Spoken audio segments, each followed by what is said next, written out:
Someone says, "What's the future?" Vaughn Coleman. Ladies and gentlemen, welcome.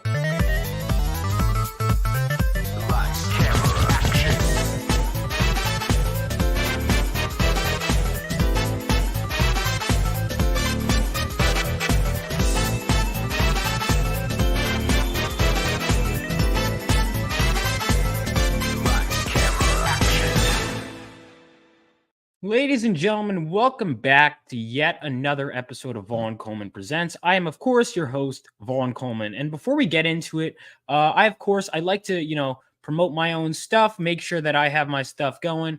But let me make sure that our wonderful guests campaign is pinned. Of course, it's always important. It's always important.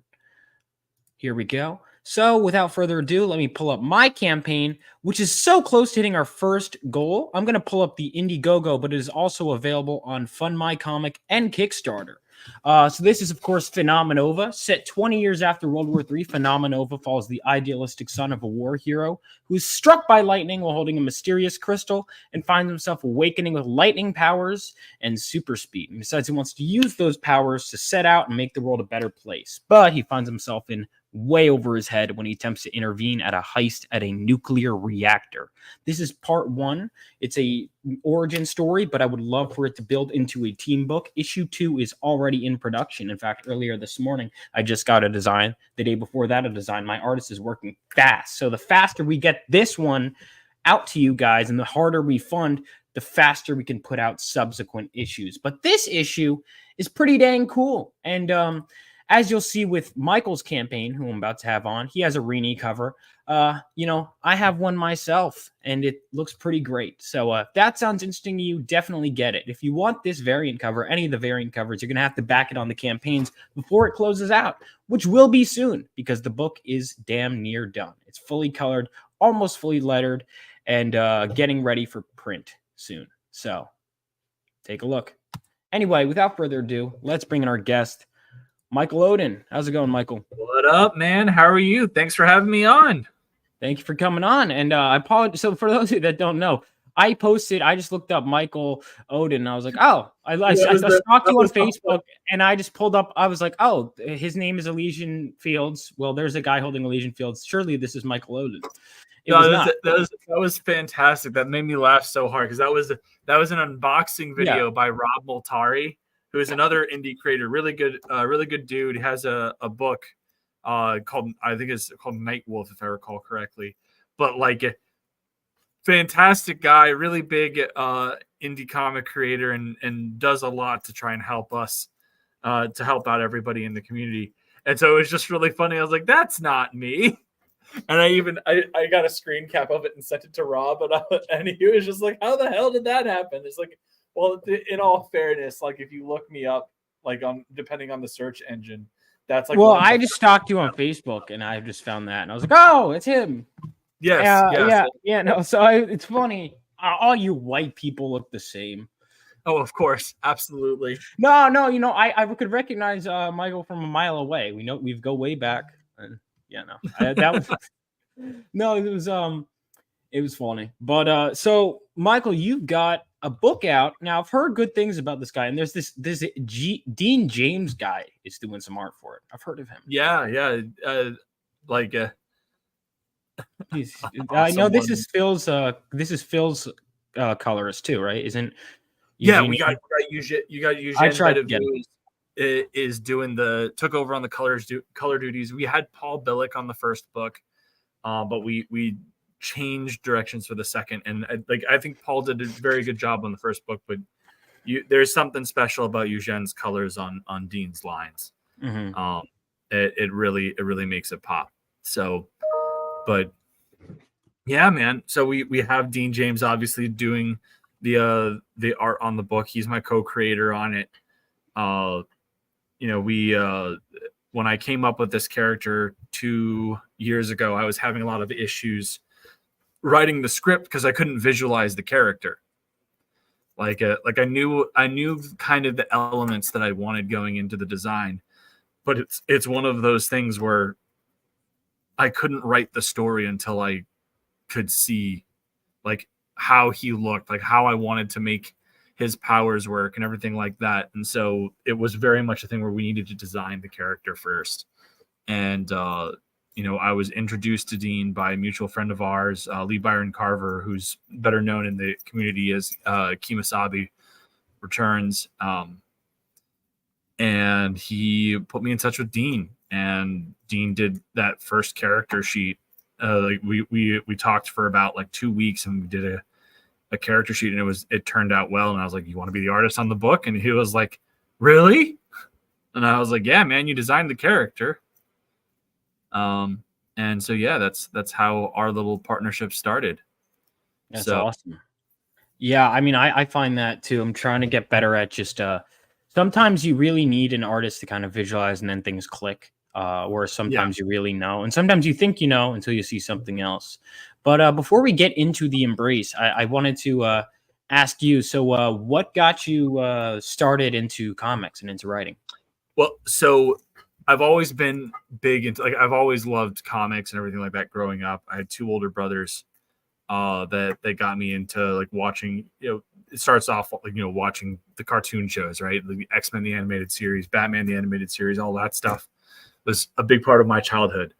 But then, as I grew up, that continued to be like a fascination. And then when I was deployed in 2016, I started doing like with my free time, I started doing blog posts through this site called Movie Pilot, which was like it's like a good comparison would be like Heroic Hollywood now. And they used to allow anybody could go and write content for them, and you wouldn't get paid or anything, but you could do it. Well, I wrote this one review of Superman Rebirth issue 2, and it got Movie Pilot's attention, and they brought me into their verified creator program, and I went through their course. And so I did independent industry journalism as like a side gig for years, doing, trailer breakdowns, analysis on films, reviews on film and comics. And for a long time, I had people ask, well, why don't you do your own thing? And I was just like, well, you can't just do that. And then in 2020, life was kind of hitting me hard, and I decided there was that's when kind of crowdfunding had started to take off. And I decided, okay, I'm going to go for it. And so I did the crowdfunding campaign for my first book, Elysian Fields issue 0. We raised just shy of 10K, and had 300 or so backers, which was awesome. And that's how I got started. That's awesome. 300 backers out the gate. That's I think that's more than I have. Which is awesome. It was one of those lightning in a bottle moments, really. Like crowdfunding had really just started to boom. The pandemic had started, so everybody had the pandemic checks coming in, and so people just had disposable income to throw at stuff. And there wasn't like a whole bunch of things like dividing up the community and not either. There was way more shows to go on too. Like you could really go out there and promote yourself pretty well, and which has gotten like the sphere to do that in at this point has shrunk considerably. Yeah, I've been on 30 something shows, and I just kind of try and get on like, wherever I can. But no, absolutely. 100%. I mean, the things have it's weird. It's like now I'm on Kickstarter, and it's like I don't know what are Kickstarter specific shows, and it's like I should have done that research before I launched on Kickstarter, and that's a lesson learned. I mean, and like that's the whole thing, is it's just like it's one of these things that a while back, I remember I was on one of Reni's shows, and we were kind of talking about like using all the different platforms and launching on multiple platforms at once. And one of the things that I had brought up, which caused some derision in the chat, was like, I don't think that launching on more than one platform at a time is a smart idea. I think it's better to target each specific platform and go in on it solely because yes, you have like customers that are into backing crowdfunded independent comics, but like when you look at a pond, yes, the pond is full of fish, but they all hang out in different spots, right? So if you just cast a net out at the middle of the pond and try and get from all of the spots, yeah, you're going to bring in some fish from each of those things potentially, you know, but if you focus in on each spot and just move to each one, focus in, you're going to get a better haul. And we'll see if I end up being right or if I'm full of crap. But I think that based off of what I've seen, I think the big problem is that when you have everything out live at once, it's a lot to juggle, and it's too much to hold the focus of everyone. It's like, okay, well, which one should I back? Which one should I back on? Whereas if you give them one option, you focus in on it, you do that for however long you want to do it for, and then you close that down, you move on to the next one, and you keep doing that until you hit your last one. Then you make it like an in-demand type feature where people can continue to back the book while you're finishing up your production and getting the books out. Yeah, so I don't know if I'd maybe launch on Indiegogo and Kickstarter again, but I did learn a lesson. If I have to focus more on the Kickstarter, I'd have to figure out. But I did those two at once. But the reason why Fund My Comic has by far the most is that's where I concentrated. 100%. And then I was going to get the stragglers on Kickstarter, but I was like, oh, the algorithm will promote me. It's like, well, I have to do certain things to the algorithm to promote me, and I didn't do those things, so that defeated the. But it's whatever. I the people that knew me that wanted to back on Kickstarter, I'm pretty sure they have, or a lot of them have at least. Yeah. Well, that's the whole thing, is that, and I think that you went about it the right way. Is you focused on Fund My Comic, and then you did Indiegogo and Kickstarter as kind of like your secondary thing to try and expand past your normal audience and what have you, and give people more give yourself some more brand awareness and get yourself on those platforms. I think that's a very smart call. Yeah. I think that's what needs. Also realizing that technically, I would say I have a normal audience to an extent, but not really. I mean, I've never published anything before. I still don't have that big of a following. Although recently, like I've had 2 shorts. So there's this idea I've had in my head, and I'm getting better at just talking about something, just doing something when I do it. Oh, I have an idea for a script. I'm just going to write it. I'm trying to get better at that. And I had this idea for a short on this one time Wolverine fought cocaine. I don't know if you've ever read this one. He fights alien cocaine. And I was like, I'm just going to call the title of the video that. 8K views. And I was like, this is going to pop off. And I'm like, holy crap, it did. So I got to just hone in on those like comic moments. I'm trying to think, because I don't know if there's any that are that crazy, but like comic moments where it's like, are you in any of those out of context comics Facebook groups?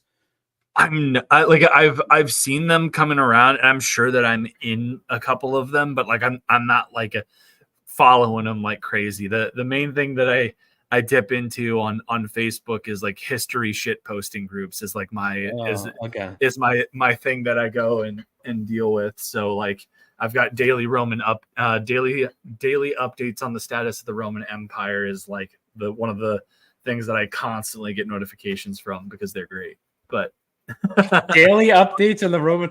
There are so many stupid gimmick accounts that I like. Like one of the ones, I haven't thought about it, but one of the ones that I looked at was like getting it's shocked by things that happened a long time ago. It's like, oh my god, I can't believe this happened. And it's like something that happened 10 years ago. Or I'm trying to think. There were some funny ones. There was a Hector Salamanca one that would just tweet ding ding ding ding ding ding ding. And that was it. That was the whole game. That's all it was. There were some really stupid ones. I'm trying to find some of them. God, there's some really funny ones though. So delusional takes is a good one. So like with daily status updates on the Roman Empire, he's kind of branched out because he's got a YouTube channel called Pax Romana that kind of blew up for a bit until YouTube did some screwy things with him. But like when he started that Facebook page, it was literally just a daily update where it said it's gone or I'm sorry, it's gone. That's so good. Yeah, And they're stupid so like ones. it's like literally what you would get. And now he does like way more, like, you know, he has like some really fun memes that will come out, and he does stuff like that. But every now and again you get a good, you know, just checked for you, fam. It's gone. There used to be one, I don't know if it's still active, but there used to be like a Helen Keller one that my cousin would show me. He'd be like, "Oh, boyfriend's giving me the silent treatment again." Oh Jesus. And stuff like that. But yeah, so you've been into comics. What were some of your favorite comics? Oh man, I'm a huge Captain America fan. Mhm. So like the entire Brubaker run is like a holy grail of I've heard it's can one of do the no best wrong. runs that Yeah, to ever read. It's on my list. It's fantastic. And you know, so like the Brubaker run of Cap is really good. Big fan of Spider-Man as well. It's been really nice seeing Ultimate Spider-Man by Hickman being the book that every Spider-Man fan has wanted for 20 years. That one, which one? Hickman, the Ultimate Spider-Man. You're Yeah, saying? the new Ultimate Spider-Man that Hickman's been doing, where it's like Peter and Mary Jane married, Are happy, they have married. kids, and are in like a healthy relationship. It's just like everyone's like, this is great. This is all we wanted. Yeah, no. Well, God forbid you give fans what they want, right? God Yeah, I forbid. know, right? No, It's not like it's been selling off the shelves or anything like that. So. yeah, I bought a couple copies. I haven't read it yet. I just bought the new Witchblade, issue 1. I hear that that's actually really good. I haven't read it. Now, one thing I will say bothers me right at the back: way too much clothing, covered head to toe, ridiculous. That's not the point of Witchblade. It's come on. Also, I'm gonna say this: I think Sarah Pazzini, outside of that, just has a very distinct look. She has a certain skin tone, certain hair color. I opened the first page. She looks nothing like Sarah. I had to look at this is Sarah Pazzini. I think in a character like that, like Michael Turner had such a specific look for, I guess Sylvester 100%. designed her technically. And it took me a while to even, I like Dan Green's art, but it took me a while to even adjust to Dan Green's art because it was like, I don't know. I hear that they're looking at bringing the darkness back too, because they've and I'm just dreading that because they've been doing my boy Jackie Estacado dirty for freaking years. That's such a cool name, Jackie Estacado. I remember when he showed up in Witchblade. I got to read the Darkness. I've read the crossovers with the Darkness, but it's very fun. I haven't finished this one yet, but I started volume 3, but I haven't finished it. Nice. If I was at my house, I'd bring out some of my books, but I'm currently finishing up at the warehouse at work today, which is fun. Gotcha. But trying to think of other comics that I'm a big fan of. The Shadow. The original Will Eisner or like later stuff? I mean, Will Eisner did Spirit. Walter B. Gibson. Oh man. Goofing up there, Vaughn. Oh man. But I mean, I've read a bunch of the Gibson pulps, but then I mean I think it's either the 1970s or 1980s run that started the career of Michael William Kaluta is always a good pick. Yeah, like there's a lot. Like I could probably go on for days just talking about what types of comics I like, and it also like depends on the mood. I just recommended to Dean that he check out East of West by Jonathan Hickman and I've heard Nick that's Dragotta. good. Jonathan Hickman, I do think is objectively a good writer, but I hate what he did to the X-Men. I think he destroyed the X-Men beyond the point of no return. I agree and disagree. I think House of X, Powers of X was a fantastic idea that streamlined a lot of X-Men lore and provided an excellent opportunity to rebuild X-Men after Marvel literally nerfed them and nuked them during their big Fox feud, right? Because like for a while it was, we're going to scale back the X-Men and focus on Inhumans. Yeah, that's what I heard, that they were like, let's make the Inhumans an X big thing. It's like, no, that's not. It's not going to happen. Like it was literally the stop, like the Mean Girls was stop trying to make fetch happen. Like that was yeah. It was also, I mean, another thing that people don't realize is like X-Men, I mean, it was rebranded, right? But the only reason it got popular was because they had the freedom to kind of do Chris Claremont could kind of do whatever with these new characters. And then Yeah. if the company's telling them, hey, this is what you got to do, let's make them hip and cool, that's not going to work.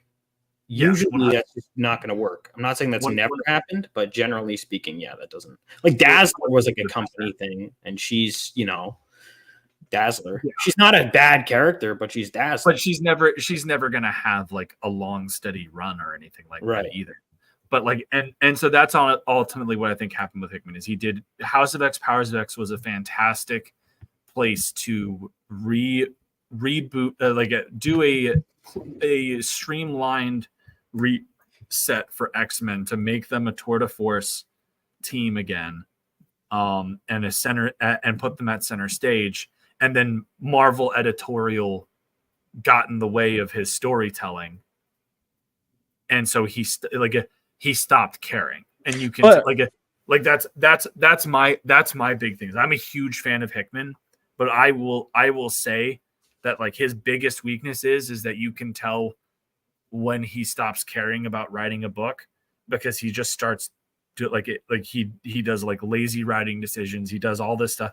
Like one of my favorite things that he's ever done is this book Pax Romana, which has a fantastic concept, but like it's very clear that about a quarter of the way through, he was more interested in trying to get to the end of the book than actually telling the story. So it becomes less art and more graphic design showcasing the new alternate timelines and everything. And like it stops being a comic book about 3 issues in.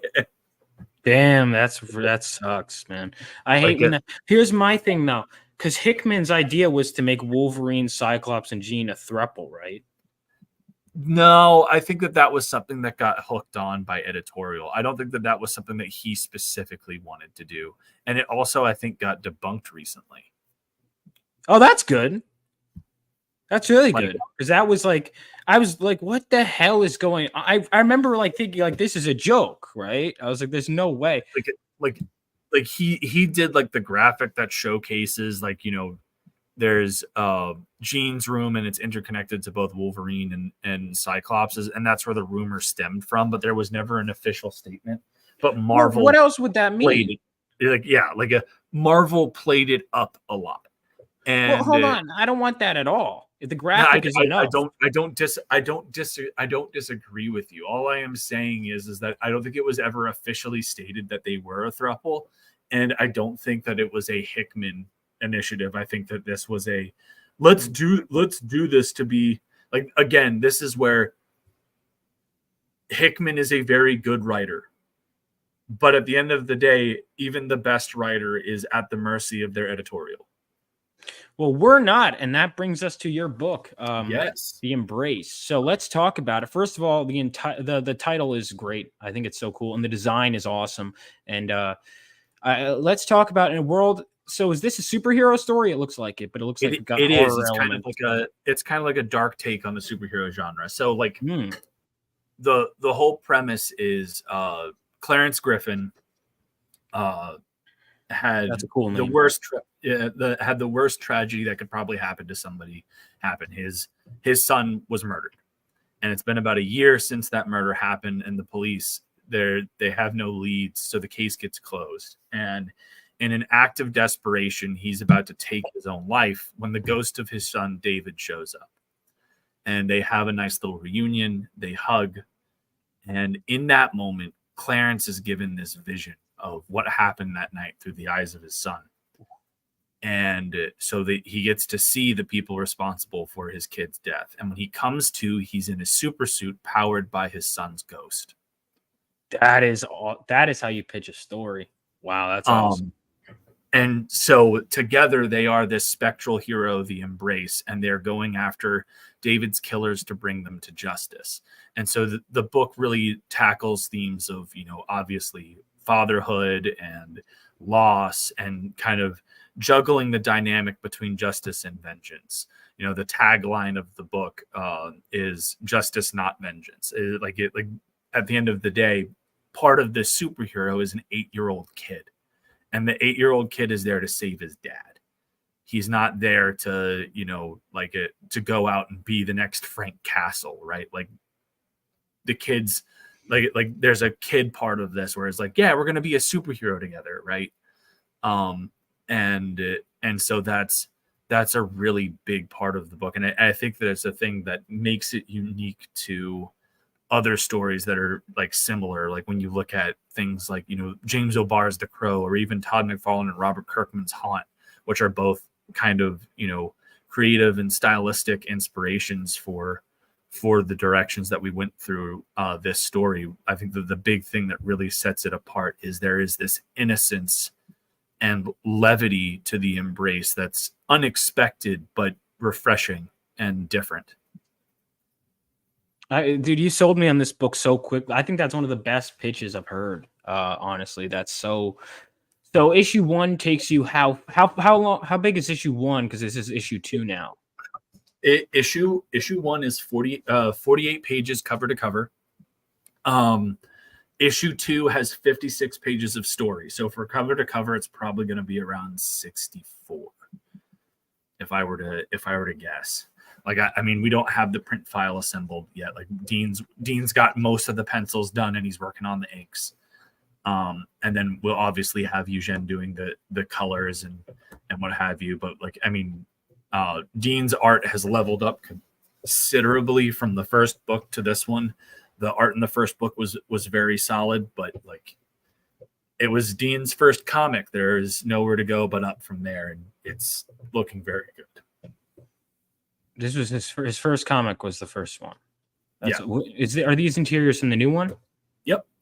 That looks incredible, man. This looks, and you have lettered pages. I was told that's something I needed to add, so I'll do that for future. Have lettered pages because I didn't have that on my campaign.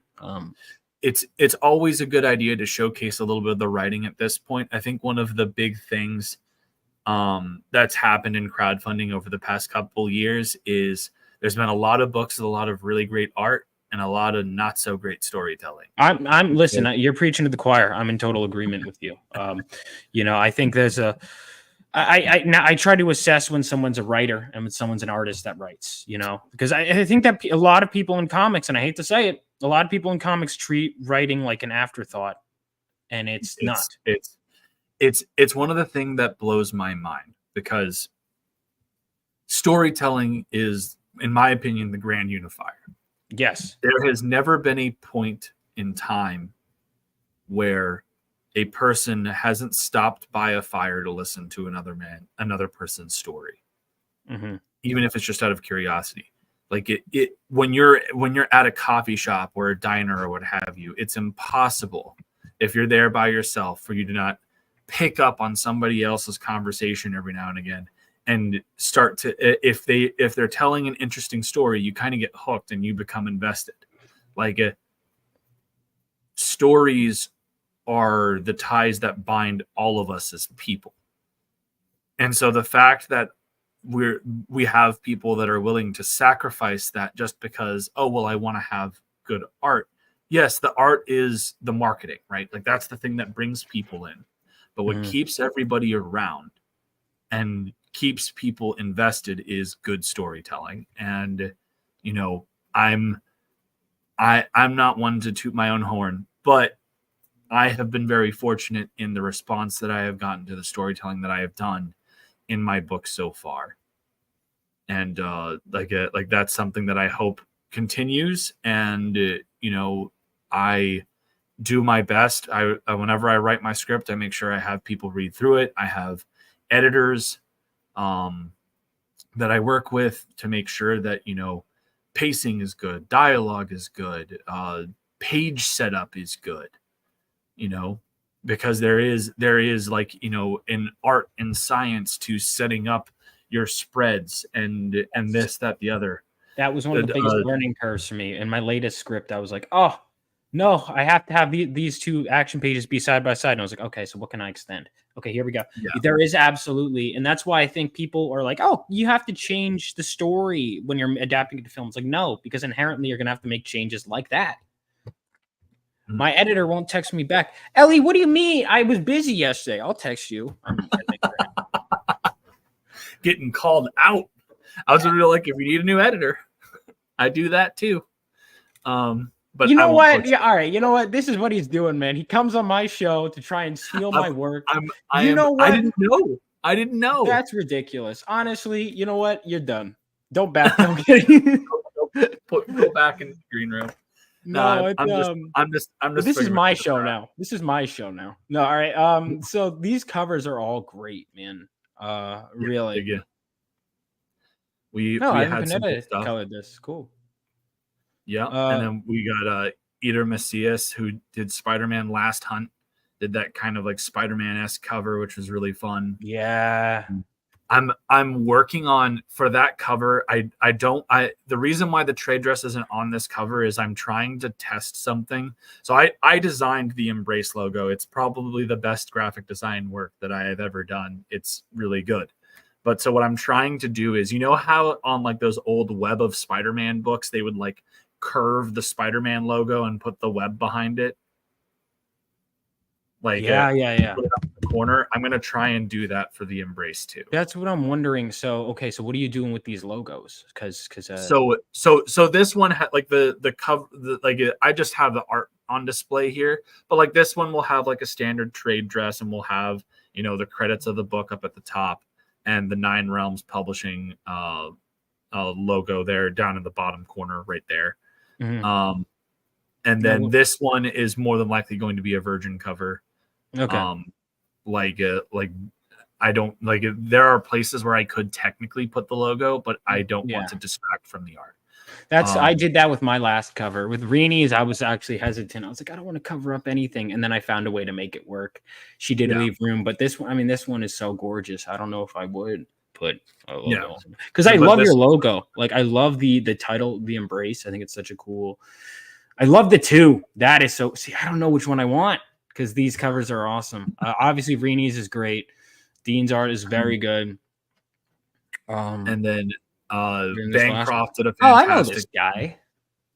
Bancroft. Yep. We have the only Bancroft cover ever. Outside of the Lucent, he has not done a variant for anyone else. So that's interesting. How did you convince him? We're old friends, and I was like, I want you to do a cover where you draw all the hands, and he laughed at that. And there's also a hidden ginger root hand in there, like a Where's Waldo puzzle. So that's cool. These are all awesome, and the design of the character is so cool. So what are his powers? So it's like to make it as simple as possible, it's effectively like a symbiote Spider-Man costume, right? Okay. Everything's the powers are kind of obviously done by his son's ghost, and so he shoots out like these spectral hands, and those act kind of like tendrils or web fluid, and then, you know, he's able to like jump really high. He's got, you know, like obviously like some augmented strength, and has he's, you know, impervious to harm from he gets shot in the first he either gets shot or stabbed in the first book, and nothing happens to him. The suit will like absorb the bullets, because it's like, you know, it's effectively like ectoplasm, or whatever you want to call it. Like it's ghostly spirit energy. Awesome. And like the hands that are all over him are kind of supposed to be, you know, indicative of David's hands protecting his dad. This is so cool. I love the concept. So issue 2. We're he's on the chase. He's looking for his son's killers. So is this going to be a very limited storyline, like, or how long is this going to go? So it's going to be either 5 or 6 issues. The third issue I might end up having to break into 2 separate books, because there's a lot of heavy lifting that I have planned for it.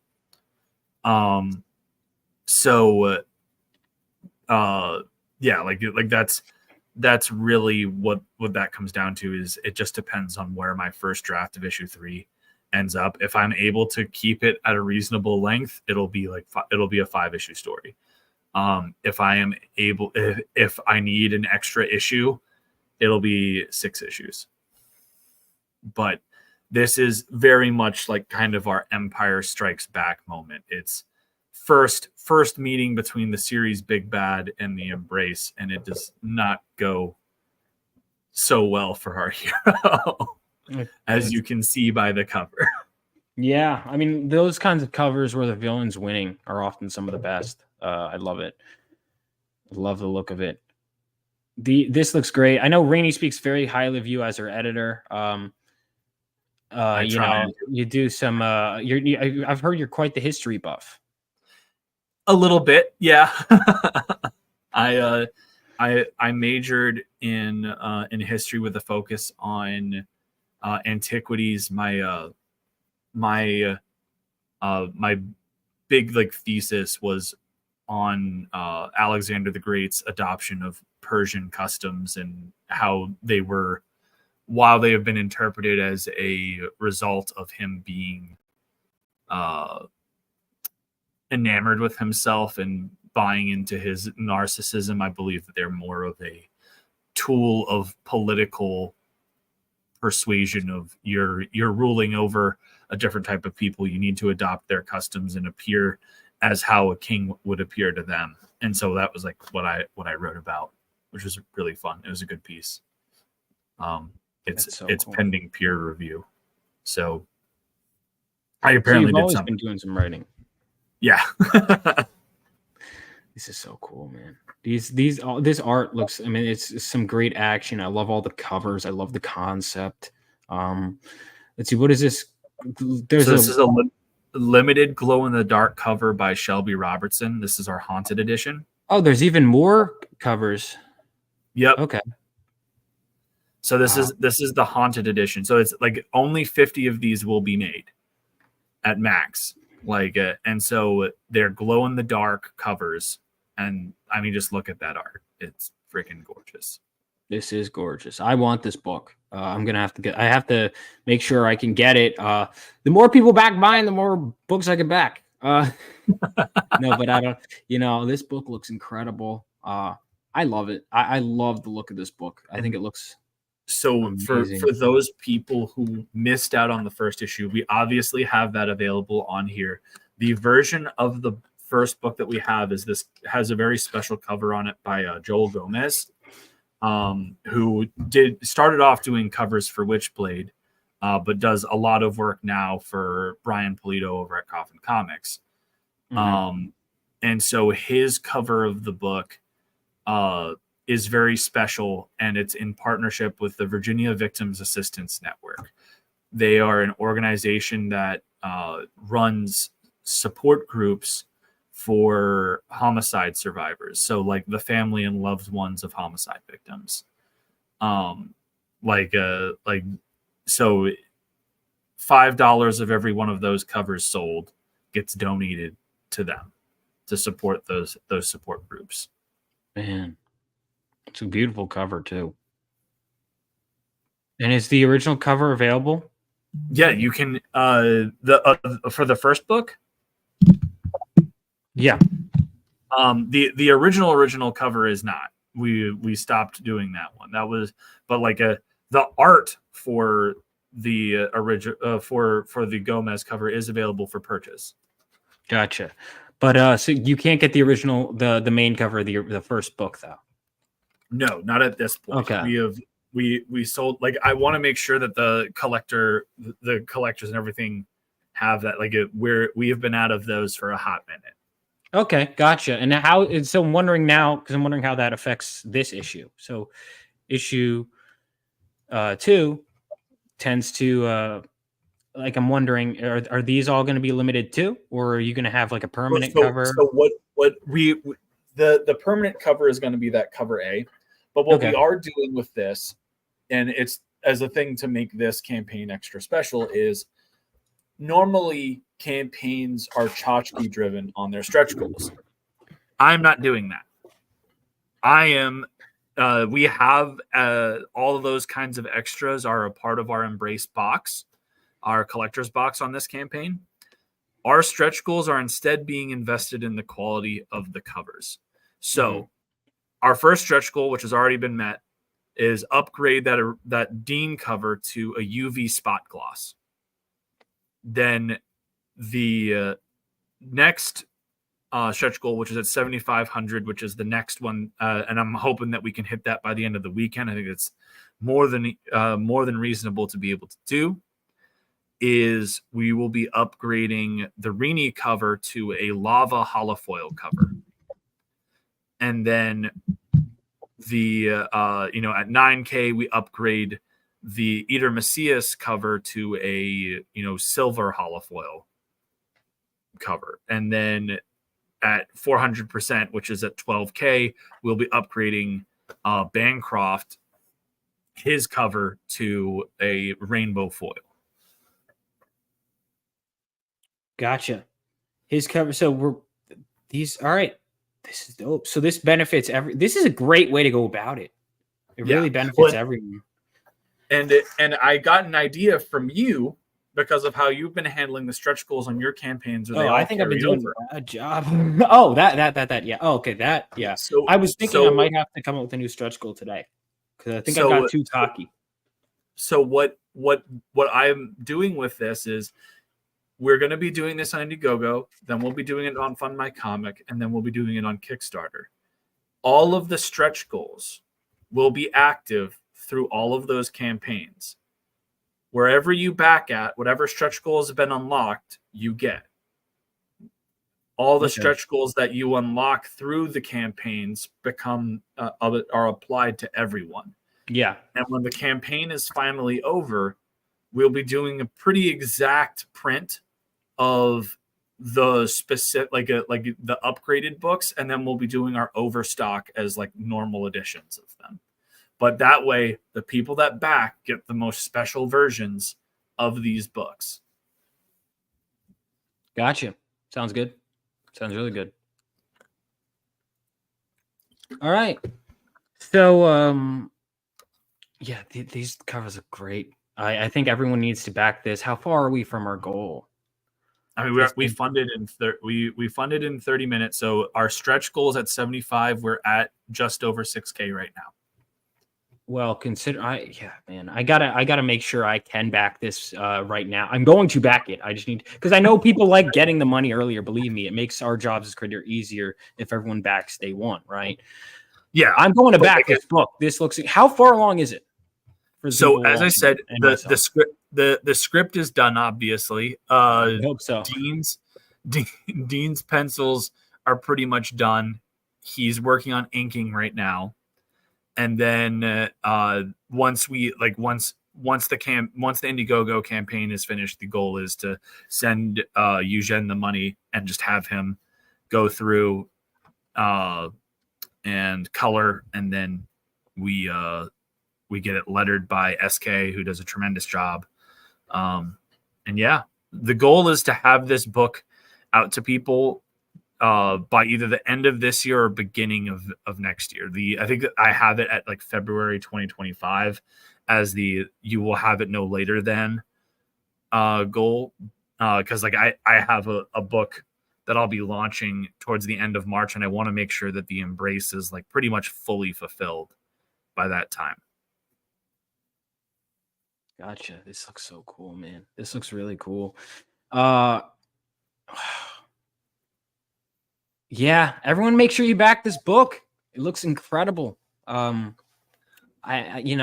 hope that you get your goal. I hope that everyone who's watching this right now backs it, or at least considers backing it. Share it out. It looks amazing. And the concept is so interesting. And you mentioned that's going to be 5 to 6 issues, right? 6? Yep.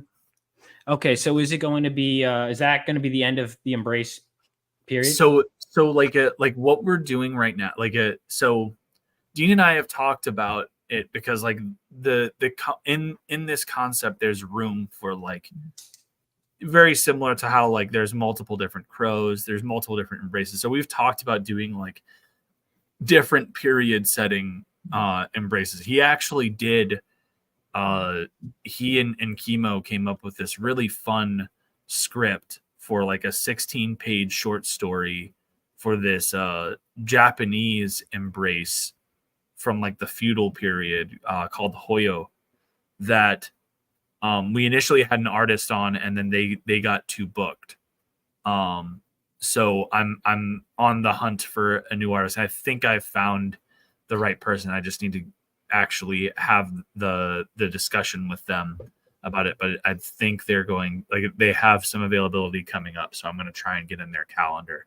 But so my plan will be is when we do that, I'm probably going to put some feelers out, and we'll get an Embrace anthology together. No, kind of like how there was like a Witchblade or no? Yeah, like Tales of the Witchblade. So he's throughout history. Yeah, there's a whole bunch, like, because like the whole there's a whole dynamic there where it's like, yeah, this is based on like a pure bond of this, but like, and yes, David and Clarence are the embrace here, but there's room to have like previous ones as well, right? Like this isn't necessarily an isolated incident. And we kind of, at the end of the second book, you meet a character that is going to really, when we get to actually show more of him in book 3, is going to really open the door for that. So dope, man. So book 3 is when you really get to start expanding out. Well, yeah. So like book 3 is where we're going to really start to showcase the larger world and lore behind what he. It's where you're going to get a lot of the answers of what exactly is the embrace, right? Why did this happen? Like, at the end of the day, there's got to be a reason, and there are forces at hand that have pushed this to happen. So it's like, what exactly has caused this? What has allowed for this to happen? The meta to everything, as you will. And so there is a character that is coming in that was going to help kind of guide our characters through that. And their presence will open the door for more, we'll say, like, spin-offs for like different setting embraces and what have you. And there have already a few that Dean and I have talked about.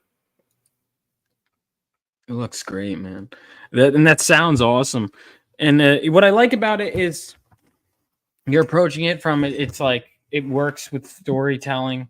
But it's not like, it doesn't feel like you're just going to drop a lore dump. There's a lot of stories. That's another annoying thing, is when everything, like, I have ideas for extra stories too, right? But it's not like, what I can't stand is when everything feels like, and I think the MCU, I mean, there are comics would do this too, where it'd be like everything would have to lead to another thing, and you'd have to read everything, and nothing felt like it's on its own. And that can be cool to an extent, but when you're just starting off a world, you can't do that. Like, my book is a team book, but I don't have the team in issue 1, because it's like, let's make you care about one character first. And I like that you're taking that approach, and you're like, oh, issue 3, you'll get all these answers, and then you'll want these other things. You have to earn the spinoffs. 100%. You have to earn the first one and then earn the spinoffs. So that's a great way to go about it. And I like that it's a dark story, but it doesn't look like an edgelord story, and you describe it as justice, not vengeance. The fact that there's like some, almost like a childish imagination to it. It's just great. I adore this premise. Like that was very much one of the things that I wanted to have it like separate. Is it's like, yes, the first 10 pages are emotionally gut wrenching. Like, I think Kemosabe did a review of it back after it came out, and had this line where he talked about how, like, the first 10 pages and what you see Clarence go through almost feels like you're intruding on somebody else's space, right? Like you're getting a window into this guy's private life, and it feels invasive and uncomfortable, and it sets up what's going to happen the rest of the book brilliantly, because then all of that tension is undercut by the purity of his relationship with his kid. as they're working together in this superhero form, and it becomes a very fun book. It's just such a unique. People always say like superhero fatigue is whatever, and it's like this is such a unique. Hold on, Spider-Man 2 right here. I'm seeing it. There's some Spider-Man 2. I'm a huge Sam Raimi Spider-Man fan. So it was really fun because like when I was writing this script, you know, I write like kind of a middle road approach to editorial. Like I'll generally, you know, give more editorialized scripts to artists that I haven't worked with before. Mm-hmm. And as I come to work with them, I kind of like it. Like I still will go like, this is how many panels I want on a page and this, that, the other. But like, I'll give them a lot more leeway to just make it happen and have fun. And yeah, so, I'm getting like that with my issue too, where I'm like, you know what, it's okay. You could do this. I'm getting more chill. Yeah. So like you know, with Dean, what I put for this page was I was like, all right, on a 2-page spread splash collage with the Embrace like mounted on this stolen car for like a car chase, and then the collage. I just want a collage of the Embrace doing superhero shit. Like that's literally the direction I went with. So sometimes it's all you need, man. Sometimes you need to let the artist take the lead. You know, it's one of those 100%. Things I learned.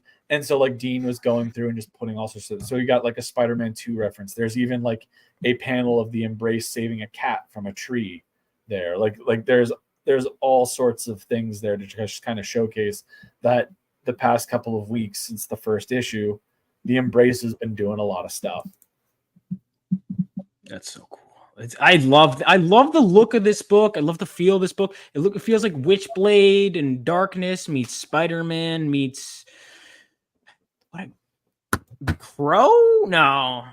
Yeah. There's definitely some of the Crow. The Crow was one of my big inspirations, and in fact, in the collector box, we have a edition of the book. We have an edition of the book called the Spectral Edition. Because when I initially wanted to do this book, I wanted to do it in black and white, like The Crow. But then when we saw the character colored, it was like, okay, this has to be a colored book. But as a way to kind of stay true to that original vision, every single one of our campaigns, whenever we have like the collector's box, in that collector's box, you get the Spectral Edition of that issue. And can you get it at any lower tiers or no? No, it's purely for the collector value, because like the whole point is that it's for that collector tier, and what will happen is if you get all of them by the end of the series, you will have a limited collectible run of the Embrace in black and white. It's dope. That's so cool. This is awesome, man. This is such a cool looking book. Everything just about it just intrigues me, and I like that it's dark, but it doesn't seem like the cynical kind that we see too much, the edgelord kind. You know, and that's what really appeals to me. I'm so sick of the cynicism and the the just feel bad kind of, or the hollow kind of dark. So it's like, let's just make it this character, but instead he's edgy. And I'm like, make them edgy and hate everything. No, I completely agree with you. I think that, you know, at the end of the day, obviously, life is not easy, and there are more times often than not where you feel like you're kind of getting haymakered or getting the wind knocked out of you. But these stories are meant to be a form of escape from all of that, one. And two, they're supposed to give you something to strive for in terms of being better. Mm-hmm. And so while I am fine with having like darkness in a story, at the end of the day, especially in a hero story, it should be about building up your character. And they can start at a low point, but you have to build them into something better. This is a story about a father who has lost his way and has lost all hope, and having that hope restored to him by the ghost of his kid. And so by the end of the book, it's going to come full circle, right? Like by the end of the series, it has to come full circle, right? I mean, absolutely. You know, at the end of the day, David is still dead. There's nothing that is going to fix that. It's happened. So by the end of the story, Clarence is going to need to have accepted that so that he can let go and save his kid. And by the end of the story, we're done with Clarence? Yep. Clarence and David's journey will end. And I think that that's the other thing that's very special about it. Like I've already written the ending of The Embrace. I'm very excited. I'm very excited to see it happen. It'll be very satisfying to see happen when it gets there. But like I think that that's one of the things that's special is like there is only one way that this can end. And I think everybody knows that. But the story is special, and any special story is worth sticking around through its completion, even if you know where it's going to go. Conclusion is. I mean, I'm in total agreement with that. I think that's such a special way of going about it, and I think it's going to make this story great. How many superhero stories have a complete beginning, middle, and end? And how many crowdfunded books, especially superhero stories, and I'm guilty of it too, are like, I want this to run forever, you know, whatever. But you have like, nope, this is where it's going to end. And I like that, almost makes it more valuable. And it's like you're getting a collector's item. This looks like and sounds like it could be, you know, remembered as a classic. And I think that you're getting a collector's item, but you're also getting a story with a clear ending. And that's in comic books. I mean, how many franchises do we have? Even we were talking about Hickman's X-Men run earlier that have promise and go off the rails. And to know that you're in good hands here is a very good thing.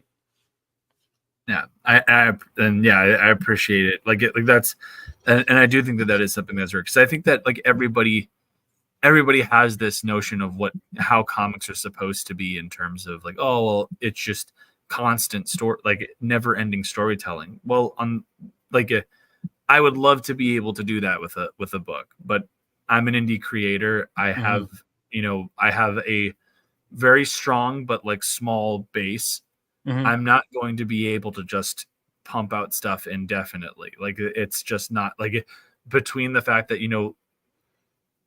as a writer, it's very difficult to get into, mainstream publishing, right? But your artists are all going to get jobs and everything like that. And their rates are going to get higher and higher and higher until you're probably not going to be able to afford them. So like just even from a logistical standpoint, we have to be realistic with ourselves. Like it would be awesome if we did our stuff and then some executive sees it and wants to option it for something, and you get a butt ton of money for it, and you get creative control to make sure that they don't bastardize it, right? But those things are rare. I think what you realize and what I realize is you can't have it all. I wanted to do monthly books, but I own everything. I check everything. Okay, you can't do that. No, you can't do that. I'm at a point where reasonably I can work on 2 books at a time. Generally, reasonably, I am and in fact, for the people that have backed Nine Realms publishing tiers before, if you have if you signed up for the mailing list and have access to the secret tier link, all of that's in the emails. There's an add-on for this that is a preview for my next book, which is a complete creative overhaul of the Embrace, not the Embrace, of Elysian Fields, Elysian Fields Reborn.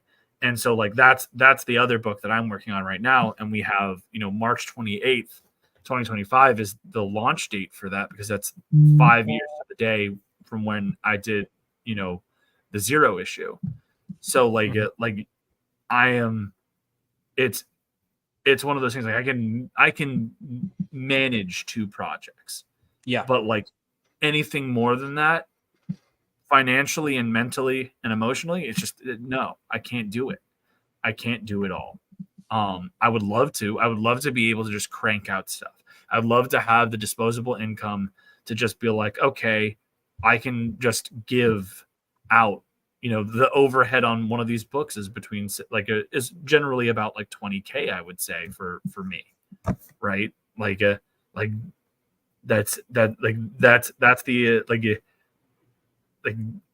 That's just to break even. I need to make that much. 20K, you said? Yeah, I would say about like this book. It's a bit different because Dean and I are splitting profits because he's the co-creator. So does he get co-creator rights then?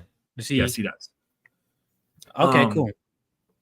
So do you guys ever have big creative disagreements? I mean, no, because the way that it works is like I have like creative control over how the character works. Like I am never going to be at a point where I completely discount anything Dean says, and what have you. I have a very military mindset on how a team operates, and I'm never going, like, if I have a member of my team saying that something should go a certain way, I keep it under advisement. Right. And I try to make sure that I enact a plan on that. But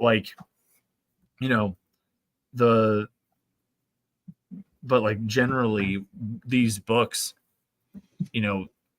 and it also depends on your artist, right? But generally a decent artist is anywhere between for the line art is anywhere between $100 and $200 a page. And then for if you end up getting a guy that just does pencils, you need to have it inked. And then that costs money. You realize how much, and then printing costs, and then how much of your life you spend marketing, and then how much paying for all the covers, and paying for it's a lot. So you said 20K is what you would need to break even on this book? What? No, like on this book, no. Like this book is a bit of a different situation. I would love to be over 20K on this book when it finishes, like between Indiegogo, Fund My Comic, and everything like that. Like I would love to be at 20K. We made 15.26 on the first book, so I would love to be able to surpass that. I think that that's a reasonable thing to do. It's just a matter of making sure that we get out there, and it's difficult because Indiegogo has a shadow ban from jump. Oh yeah. Oh yeah. Indiegogo is a tough one. It's a shadow ban, and the algorithm doesn't really promote you. Mm-hmm. I launched in there because people told me to, hey, I want to back on there. I'm like, all right, that's super low goal. Whoever wants to back on there, that's fine. Man, that's all you can do. Like I have it. This is going to be the last Indiegogo that I do because I between the tip situation and the shadow ban. Paying 20% when you're already paying for an expensive book.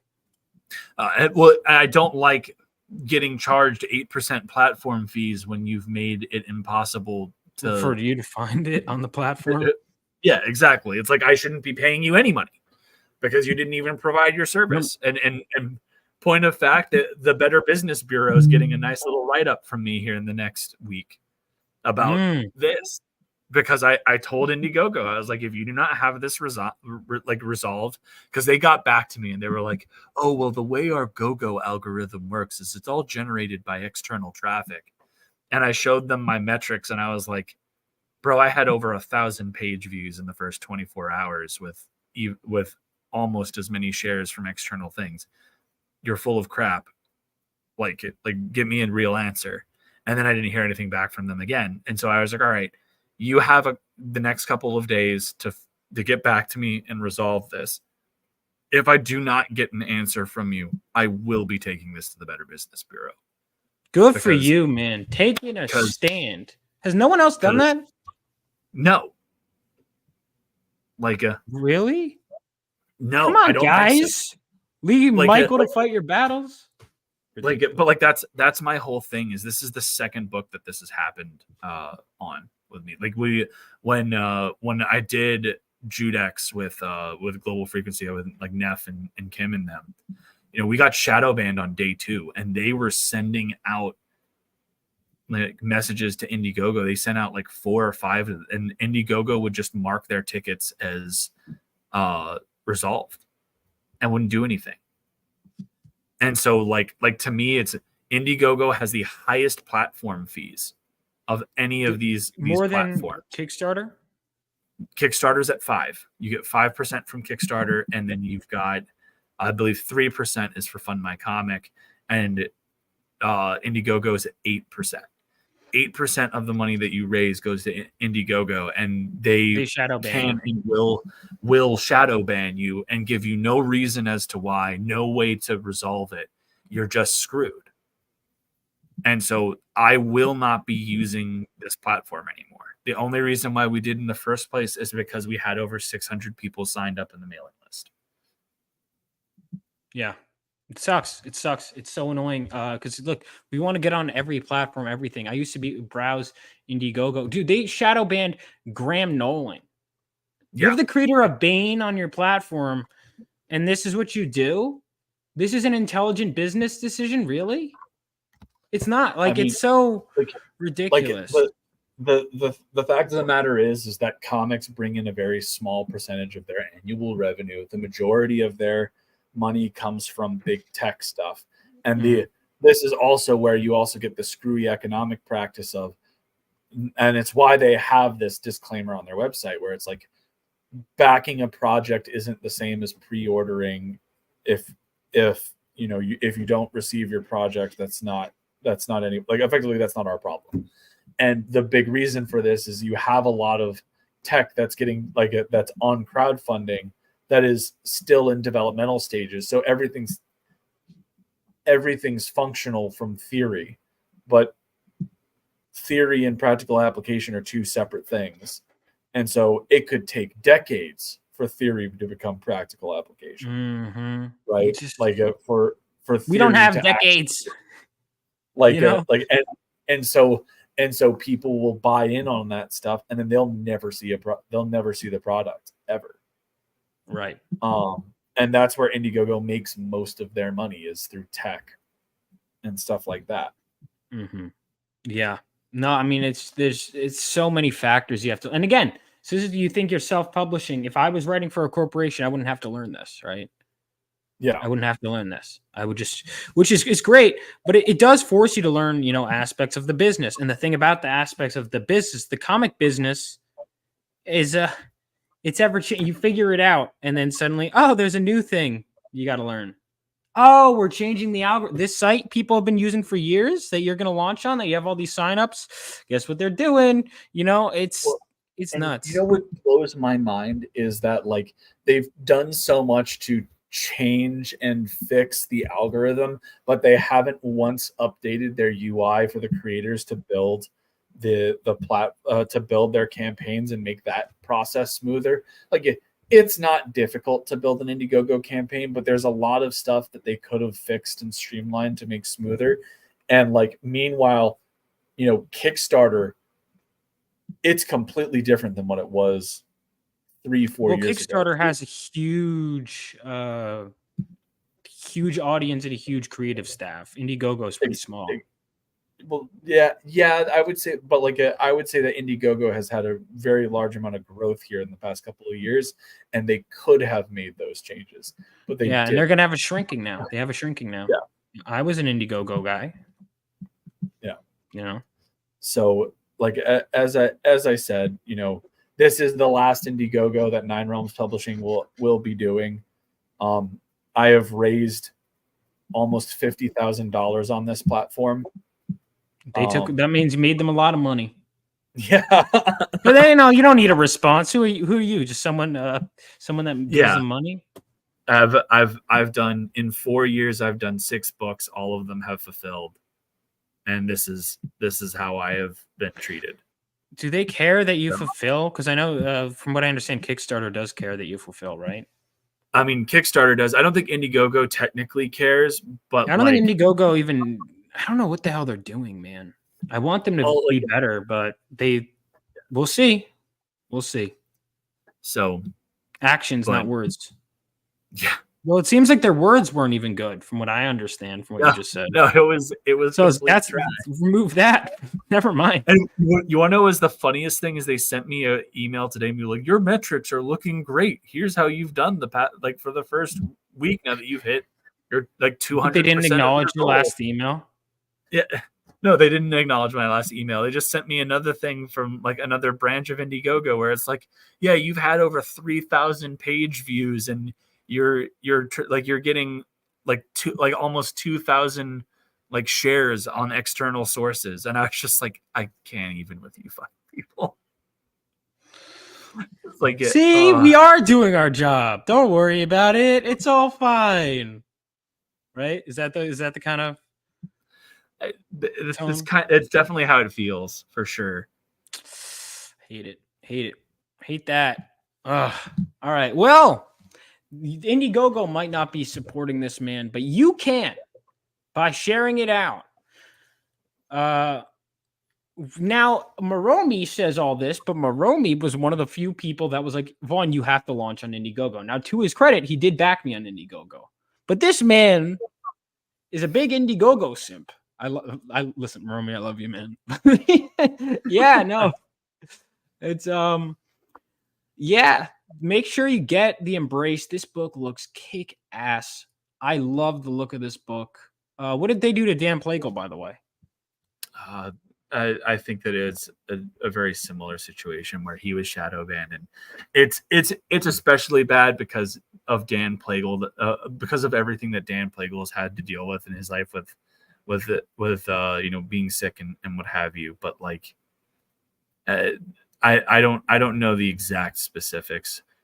I know that he got shadow banned. Moromi, if you can put stuff in the chat to remind, but I can't remember the specifics. Oh, terrible. But The Embrace is not terrible, and you guys should back it.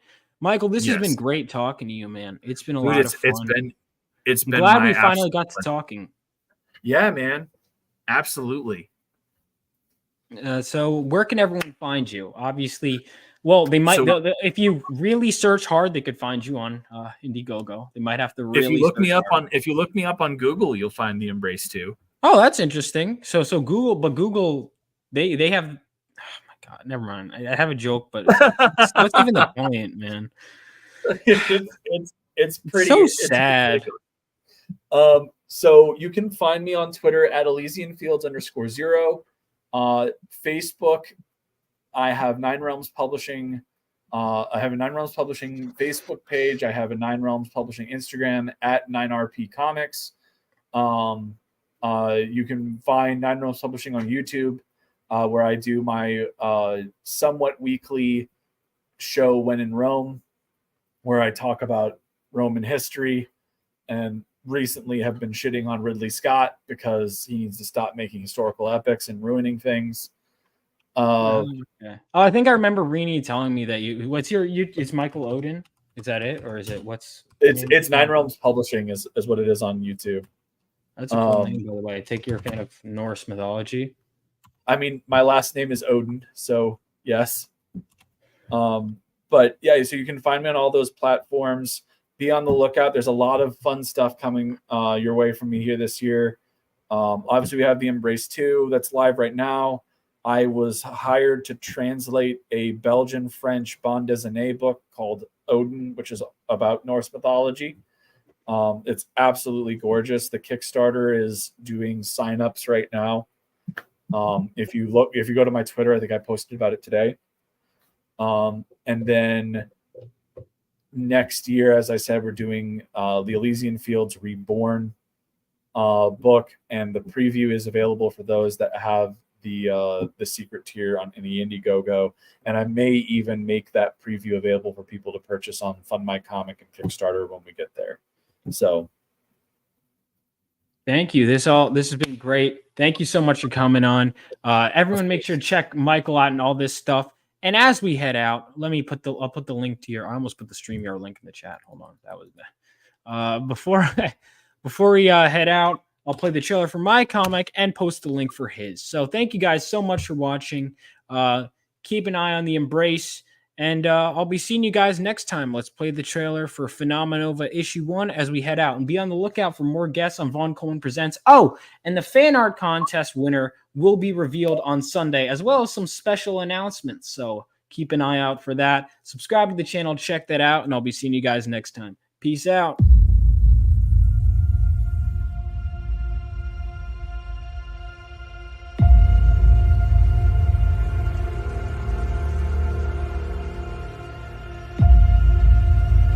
When the whole world was dragged into World War III, brave men like my father fought on the front lines. And they weren't alone. That was 20 years ago. Now it's up to us to carry on their legacy.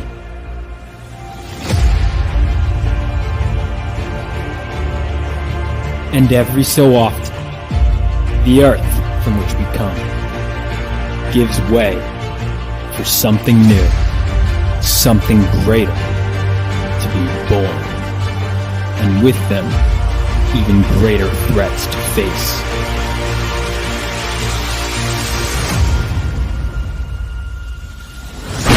Bring it on!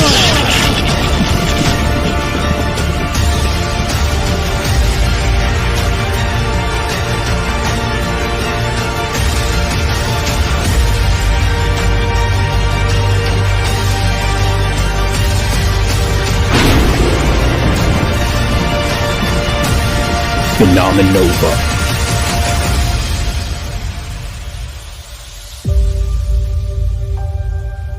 For you, Dad. For you.